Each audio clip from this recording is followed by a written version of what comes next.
حضرت محمد بن سیرین اور حضرت حسن بصری رضی اللہ تعالیٰ عنہ، ان دونوں کا ایک زمانہ ہے اور یہ دونوں تابعی ہیں۔ ان میں سے ایک کا وصال ہوا، انتقال ہوا، حضرت محمد بن سیرین کا وصال ہوا یا حضرت حسن بصری کا وصال ہوا، تو دوسرے تابعی جو ہیں ان کے جنازے کے لیے نہیں گئے۔ تو کسی نے ان کو پوچھا کہ آپ جنازے میں شامل نہیں ہوئے، تو انہوں نے کہا کہ میری نیت کا استحضار نہیں تھا۔ تو آج نیت کا استحضار تو دور کی بات ہے، ہماری نیت ہی دوسری ہوتی ہے، تو پھر اعمال خیر نہیں رہتے۔ تو یہ بنیادی چیز ہے۔ تو جو لوگ حج کرنے جا رہے ہیں وہ اپنی نیت کا استحضار اور نیت کی تنقید اس کو اپنے اوپر لازم قرار دیں کہ کوئی اور غرض شامل نہ ہو، رضا الہی کا حصول یہ بنیادی نقطہ ہے حج کے مقاصد میں سے، کہ بندہ اس لیے اللہ کے حضور حج کرنے کے لیے جا رہا ہے۔ تو حاجی تو وہ بن ہی جائے گا، خود بخود ہی ہو جائے گا۔ اچھا، کئی لوگوں کا یہ خیال ہوتا ہے کہ میں نے ایک حج کیا ہے تو حاجی بن جاؤں گا، اور زیادہ حج کیے جائیں گے تو پھر الحاج بن جاؤں گا۔ تو یہ ایک عوام کی غلط فہمی ہے۔ حاجی اور حاج ان دونوں کے اندر کوئی فرق نہیں ہے۔ حاجی بھی اس میں فاعل کا صیغہ ہے اور حاج بھی جو ہے وہ اسی معنی میں ہے۔ تو حاجی ہو یا حاج ہو، الحاج ہو، الحاج الف لام تو معرفہ کے لیے لگ گیا۔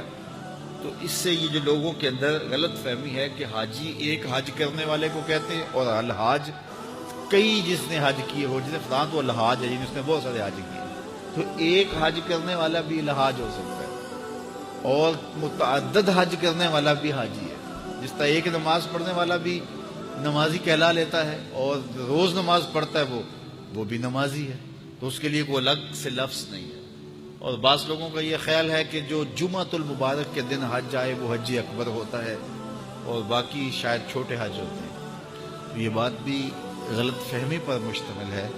جمعۃ المبارک کے دن اگر کوئی حج آ جائے تو ظاہر ہے جمعہ کی برکتیں بھی ساتھ شامل ہوگی، لیکن حج اکبر یا حج اصغر کی یہ تقسیم نہیں ہے۔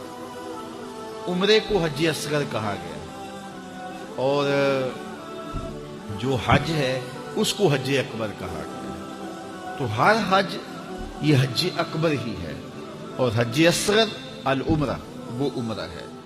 تو یہ دو غلط فہمیاں ہم دور کر لیں کہ ایک تو حاجی اور حاج میں کوئی فرق نہیں ہے، حاجی بھی اس میں فاعل کا صیغہ ہے اور حاج بھی اسی معنی میں ہے۔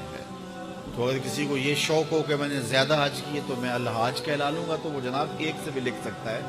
اس کو اگر اس لیے جانا ہے تو اتنے پیسے خرچ کرنے کی ضرورت نہیں ہے، وہ ایک حج سے بھی جو ہے وہ الحاج لکھ سکتا ہے۔ تو یہ مقصد نہیں ہے کہ میں حاجی کہلاؤں یا الحاج کہلاؤں۔